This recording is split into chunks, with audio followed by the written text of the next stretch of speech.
Assalamualaikum warahmatullahi wabarakatuh. Bismillahirrahmanirrahim. Alhamdulillahirabbil alamin.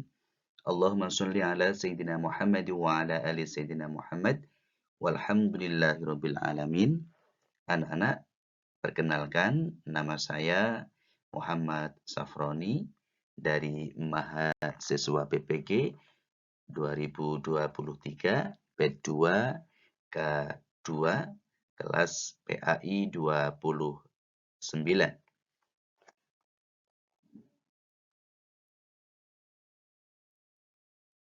Pada kesempatan kali ini, saya akan mencoba untuk mempresentasikan sebuah video modul ajar PAI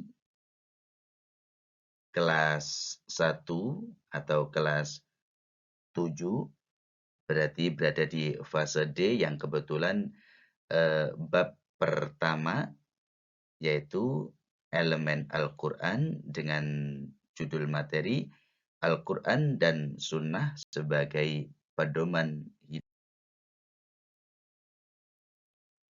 Baiklah, kita akan mulai pembuatan video ini.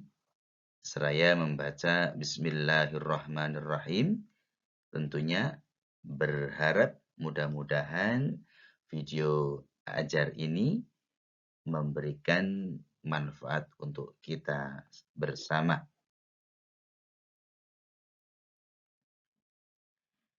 Berikutnya akan saya sampaikan terkait dengan tujuan pembelajaran.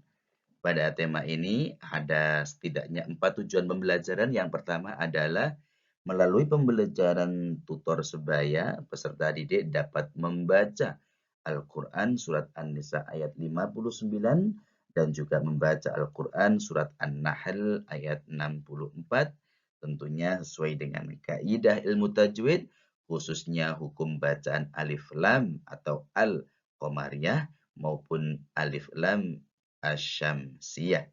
Yang kedua, melalui pembelajaran praktik, peserta didik dapat menghafal Al-Quran Surat An-Nisa ayat 59 dan menghafal Al-Quran Surat An-Nahl ayat 64 yang tentunya sesuai dengan kaidah tajwid.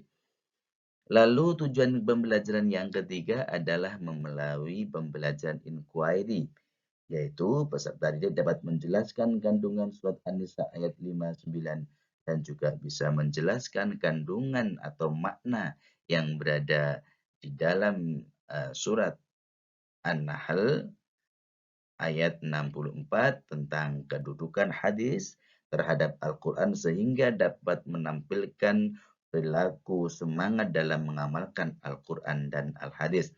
Sementara tujuan pembelajaran yang keempat adalah melalui pembelajaran berbasis produk.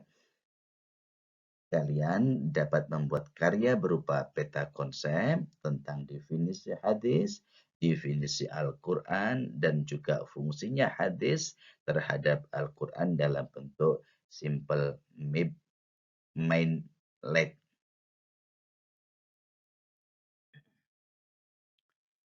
Kemudian titik fokus pada pembahasan materi kali ini adalah yang pertama tentang definisi Al-Quran. Apa itu Al-Quran secara definisi, kemudian definisi hadis atau pengertian hadis, fungsi hadis terhadap Al-Quran, terus kemudian kandungan surat An-Nisa ayat 59 dan surat An-Nahl ayat 64 tentang kedudukan hadis terhadap Al-Quran. Lalu yang ketiga adalah alif lam qamariyah dan alif lam syamsiyah.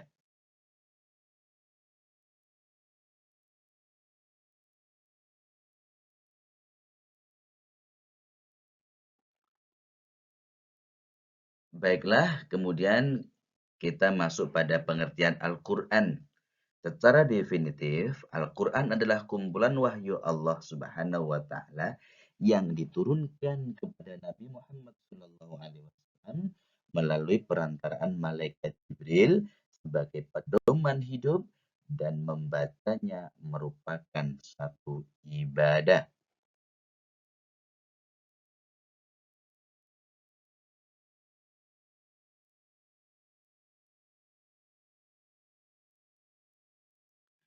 Kemudian yang kedua kita masuk pada pengertian hadis. Hadis adalah apa-apa atau segala sesuatu yang diriwayatkan dari Nabi Muhammad SAW, baik berupa perkataan, perbuatan, ketetapan, sifat jasmani atau sifat akhlak, perjalanan setelah diangkat sebagai nabi, dan terkadang juga sebelumnya kata hadis yang mengalami perluasan makna sehingga disinonimkan dengan as-sunnah. Baiklah anak-anak, sampai di sini dulu untuk materi saya di dalam membuat video ajar yang berkaitan dengan Al-Quran, pengertian Al-Quran dan pengertian hadis atau as-sunnah. Baiklah, kurang lebihnya mohon maaf. Saya akhiri. Assalamualaikum warahmatullahi wabarakatuh.